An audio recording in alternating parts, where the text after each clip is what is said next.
d'entre eux étaient prisonniers à la Mecque. Le prophète sallallahu alayhi wa sallam lui dut faire face à la mort de sa femme et un peu plus tard à celle de son oncle qui le protégeait. Ces événements fragilisèrent le prophète sallallahu alayhi wa sallam à la Mecque. Se sentant mal, il alla prier Allah à la Kaaba une nuit. Puis l'ange Gabriel l'emmena à l'aide d'Al-Buraq, une monture, jusqu'à Jérusalem avant de rencontrer tous les prophètes dans les différents cieux, puis jusqu'au paradis où Allah lui révéla de prier 5 fois par jour, ainsi que d'endurer et de patienter face au décret de son Seigneur. Ainsi, il retourna à la Mecque. Cette nuit prit le nom du voyage nocturne. Que ce soit une simple vision ou un voyage astral, tous les musulmans y croient, et cela apporta un grand bien au prophète sallallahu alayhi wa sallam, surtout pour les difficultés qui allaient suivre. Puis il y avait cette cité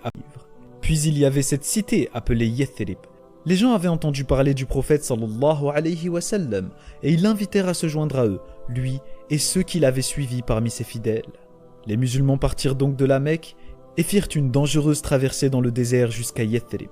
Le prophète sallallahu alayhi wa sallam resta avec quelques compagnons à la Mecque jusqu'à ce que chaque musulman soit sorti, puis ils planifièrent leur départ. Mais les riches familles de la Mecque ne voulaient pas qu'il vive.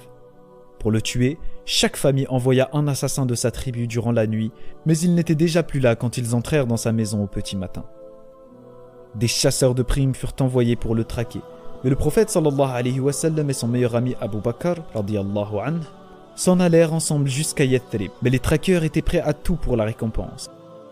Plus tard, ils réussirent à entrer sains et saufs à Yathrib, qui fut renommée Médine pour cette occasion. Mais les problèmes du prophète sallallahu alayhi wa sallam n'étaient pas terminés.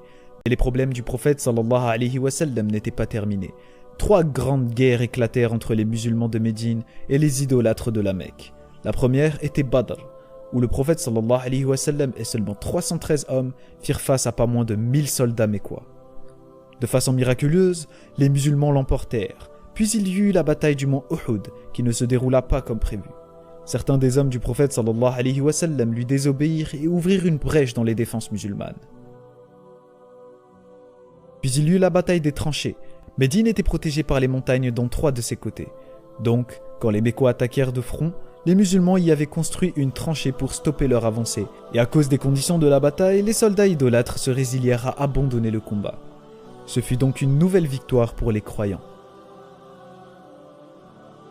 Cette victoire, embarrassante pour les idolâtres, apportèrent le respect des tribus pour l'islam et les musulmans. Ils dépassèrent les limites. Alors il leva une armée de 10 000 hommes pour reprendre la Mecque une bonne fois pour toutes. Les grandes familles se rendirent compte de l'énorme erreur qu'ils venaient de commettre, et tout ce qu'ils pouvaient faire, c'était se rendre et espérer que les musulmans les achèvent rapidement. Mais le prophète sallallahu alayhi wa sallam décida de les épargner. Peut-être embrasseront-ils l'islam? Il se rendit à la Mecque et fit 7 fois le tour de la Kaaba avant de détruire toutes les idoles qui l'entouraient, la nettoyant ainsi des traces de l'ignorance et du mal. Grâce à Allah, le prophète sallallahu alayhi wa sallam rétablit la religion du monothéisme pur. Pas d'image, pas de statue, pas d'amulette, mais une seule et unique divinité. Allah, le Seigneur de l'univers, le Créateur qui n'a pas été créé, celui qui n'a besoin de personne, mais dont tout le monde a besoin, celui qui est au-dessus de tout et que personne n'égalisera jamais, Dieu, le tout miséricordieux,